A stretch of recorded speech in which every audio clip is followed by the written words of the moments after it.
The man in the house, Peyton Hillis. Thank you, sir, for being here. Bunker Studio.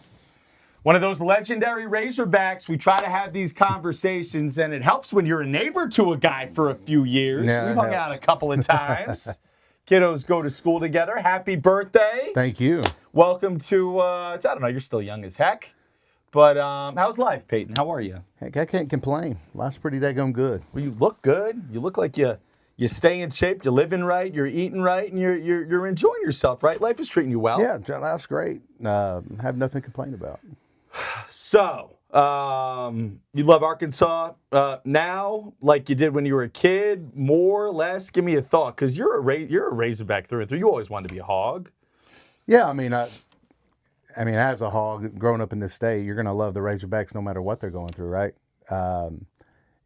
I know we've been going through some uphill battles here lately, but, you always got to believe that the grass is greener on the other side and that we're going to be heading towards positive things, and that's what I'm thinking right now. We were chatting just for a couple minutes off the air, and both of us feeling kind of positive, right, about Ryan Silverfield, because all you can go on so far is he's getting some guys to commit to him, right? Well, I mean, as far as Ryan Silverfield goes, I think he's doing a great job. I mean, he's doing all he can with what he's getting, you know, and, you got to be thankful for that. I know that he's reaching out to some older players. He's reached out to me, and, we exchange numbers. We talk from now and then, and that's great. It's good to see a coach that comes in and cares about, past players, for his organization, to be in contact with them and, and get their opinion about stuff, which is really cool.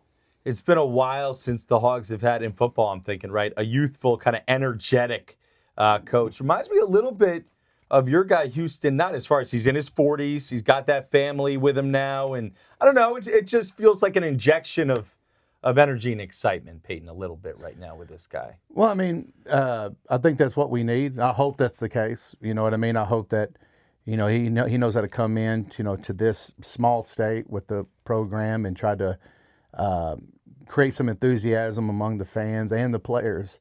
And I think he's going to do that. I think that, just talking to him, it seems like he's a hard worker and he's going to try to get things done. Tough times for Razorback fans in recent years makes him even more nostalgic for a guy like you. Obviously, you're a part of that legendary running back trio. We've talked on the radio show before about that. I see you walk around. People even in the neighborhood, they look at you, they're like, that's Peyton Hillis there. And you say you don't see it, but I think other people do a little bit. Do you feel that love from people constantly, or do you just kind of, I'm a regular guy, I don't even think about it. But you must feel that love, Peyton, a little bit. I feel appreciation. And, I mean, I guess that is a little bit of love, I guess. But I've never thought of myself as, this bigger-than-life type of thing. And I don't think I am. I think I'm a regular guy, just like everybody else that's you are trying to take care of their family and do the best they can and help the people along the way. And, my parents always raised me to be humble, and that's what I try to be. You talk about your parents a lot and how they raised you right. I remember you saying even last year when you hung out with me, radio style, and you're so nice to sit down and do a little YouTube with us here today on the video too, but you said your dad never failed to play catch with you. He always found time to play catch, to play ball, and that is one of the things that mattered most to you, and I actually try to think about that with my kids now too. But for any of the folks listening, so many parents out there, that sounds simple, Peyton, but that was one of the coolest things I've heard an athlete say, is how much that meant to you still to this day, that your dad had time for you growing up. How about a thought on that? Yeah, you got to be grateful and thankful for everything in life, and you got to look at the positive things, not just the negative things in life, and be grateful for them. I mean, I had a wonderful childhood with parents that stayed together and they loved me, and a lot of people can't say that, and I have to say that's a wonderful thing in life, because it's made me, have direction on what kind of father I want to be, to be there and participate in your kids' lives and, have an impact on them, hopefully in just a positive way. And, there's going to be negative things there too, but I try my best to be there for my kids and my family like my parents were there for me. See, I think a lot of folks know you as this gladiator, right? This incredibly tough football player, but I know you through our kids as a dad, and you have that tender side to you, and you're so great with your kids, your son and your daughter, and you can tell how much they adore you, Peyton. So you've always said that's as important as anything you do in your life, and I think your behavior reflects that. And you're obviously living right these days. Let's talk a little more just about you and the game of football. I already asked you about the Hogs. Do you get to watch the NFL at all? Did you watch any playoffs this weekend? How do you feel about pro football these days, my guy? Pro football's okay. I mean, I think the game's changed a whole lot to where, it's really there for the offense, and you can't touch the quarterback, and there was in my opinion, a couple questionable plays this weekend in those big, huge games. Really wanted the Bills to win. I'm a Josh Allen fan. I like him, and the Bills, especially in the past 40 years, have had tough situations as far as the playoffs or the Super Bowl goes. Because I was growing up, I was a big Cowboys fan, and I seen what we did to the Bills in the early '90s at the Super Bowl. And, but I really wanted them to win. I know that they're a small market team, a lot like Cleveland, which I admire. They don't have a lot to look forward to, but when they do and they start winning ball games and being in the playoffs, you really want something big for them. Kind of like Indiana. I was really wanting Indiana to win just because they never done it in small school, and it was just something nice to see. Well, it shows you, Peyton, too, right, that if you get the right coach and he gets his players, that you can turn it around so much quicker now. So I like your love for Indiana. You mentioned your appreciation of Josh Allen's style. What about you as a fearless running back who plowed through people? Obviously, that incredible 2010 year. You know this guy on the cover of Madden. So rare air, Peyton. Do you see any backs out there, players out there, in addition to Josh Allen? You watch them, you're like, I love watching that guy play. You talking about college or NFL? Either or. Just some guys you like. Any guys stand out? I was really rooting for Shadur Sanders. That was one guy I was really rooting for, just because I'm a Cleveland fan, and I know that, Cleveland's really had its down years, especially here lately. And I've seen them get a lot of potentially good quarterbacks, Johnny Manziel, and a couple of others. They've been through so many quarterbacks over the years, and it seems like the organization is really trying right now to try to find their QB and try to make things work. And I've always thought, if you get that head coach and that quarterback, everything else will fall into place. So, I'm hoping with the Browns at least that can happen for them. And as far as college goes, I mean, this year was an exciting year to watch college football to me, because you had a lot of unknown teams really break loose. And what Ole Miss did in the playoffs was fascinating. And, Chambliss being the guy that's, who's a D3 player or D2 whatever. Kept climbing, right? Yeah, JUCO to D2. And I thought that he was probably, him and also the kid from Texas A&M, I thought were two great talents that did a lot for their team. And, it was really fun to watch them. Absolutely. Look, you mentioned those teams and how they were collectively good. The sport feels wide open right now. And I don't want to even ask you this in a different way, Peyton. So you've done this a couple times on Pig Trail. Shout out to one of our favorite TV crews there. What a great team you've done some stuff with there, Peyton. But I'm thinking about college football, and it just feels so crazy out of control in the portal, and you can't keep it straight. But maybe the positive is you can get back on the map quicker if you're a program like Arkansas.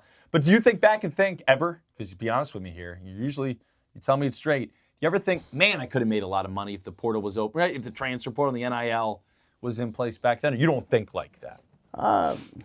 Of course, I think everybody would think like that for a little bit, but everything comes with its positive and negatives, and I see a lot of negatives along with it.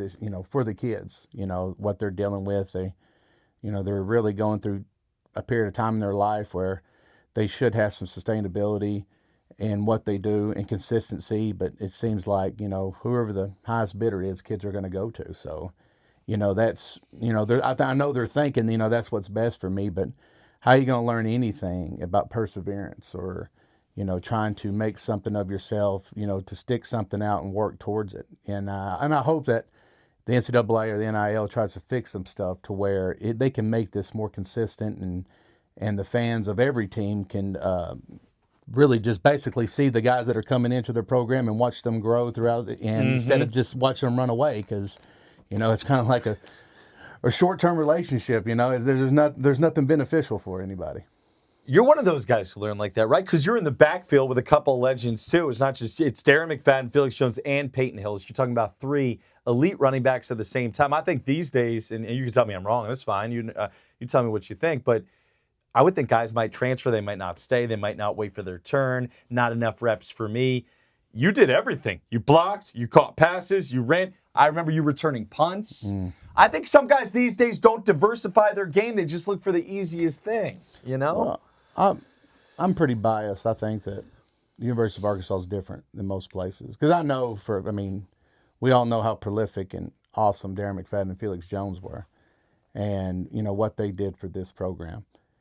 And to be honest, and especially Darren, like, I don't care if he'd have got paid $10 million. I don't think he'd have went anywhere. I think he wanted to be a Razorback. I mean, we talked about this many times. Just, when we were going through our high school latter years and we were getting recruited and we took all these visits, me and him just said, like, we knew we were going to Arkansas. We just wanted to go have fun with the process and go check out other teams. But, I don't think when you talk about Razorback football in this day and era that kids feel the same way, especially even kids from this state.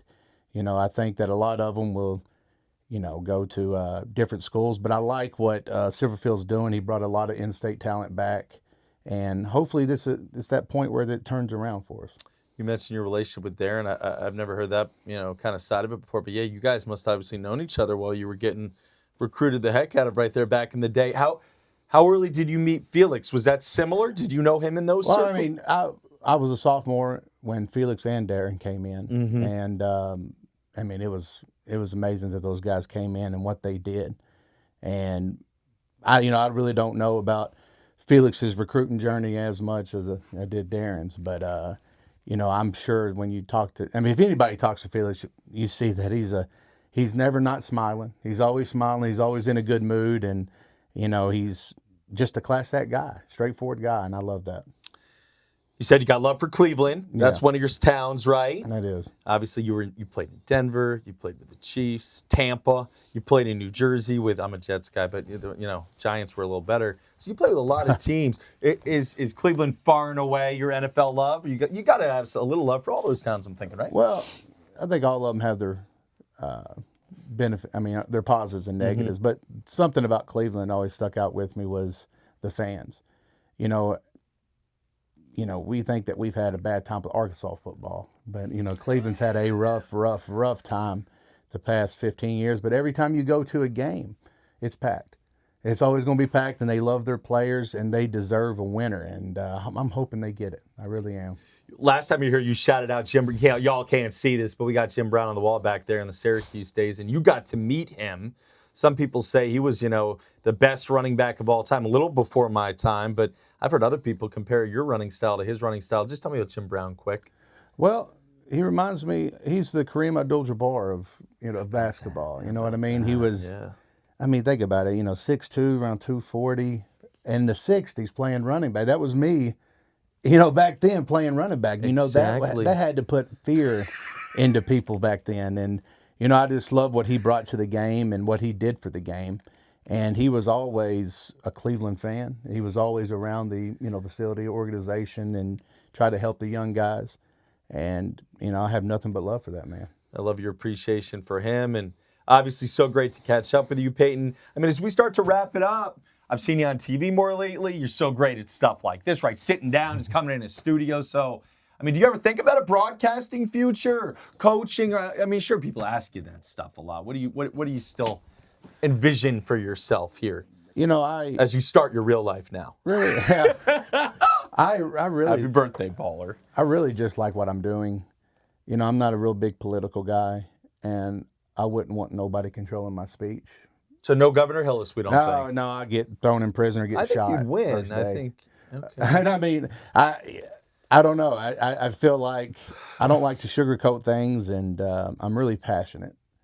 And so when I get my mind set on something, I'm going to work hard to try to achieve it and try to get it done. And, in anything with sports nowadays, being a player, being a coach, talking about broadcasting, whatever, I feel like people really have to watch what they say when a lot of people are looking for the truth. And that's what I try to put forward.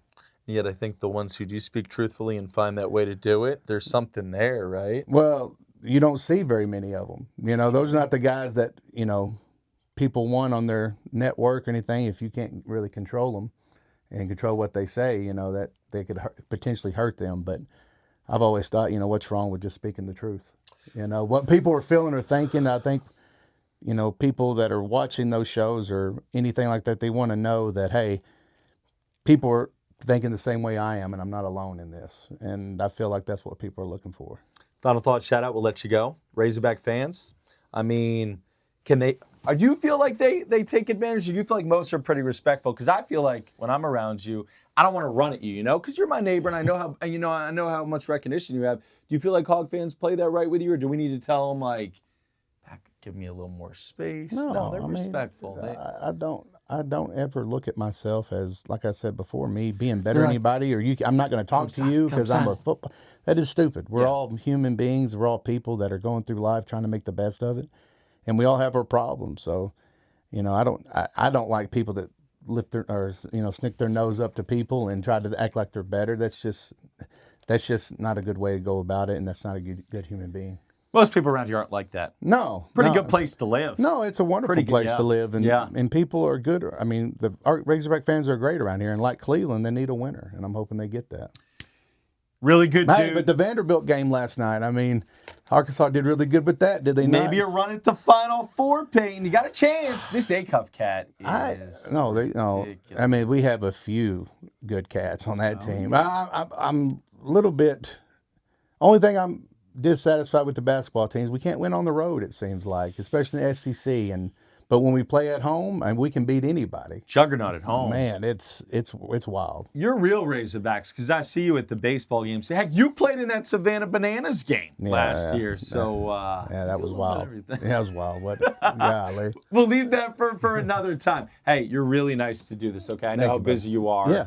Great guy. Peyton Hillis, you talked about a connection with U of A. This is one of the guys who should continue to be one of the face of the Razorback programs. Have a good weekend. You too. Happy birthday. And hey, watch that snow, man. No it's doubt. coming for you, Peyton. We'll see you on Team B Media.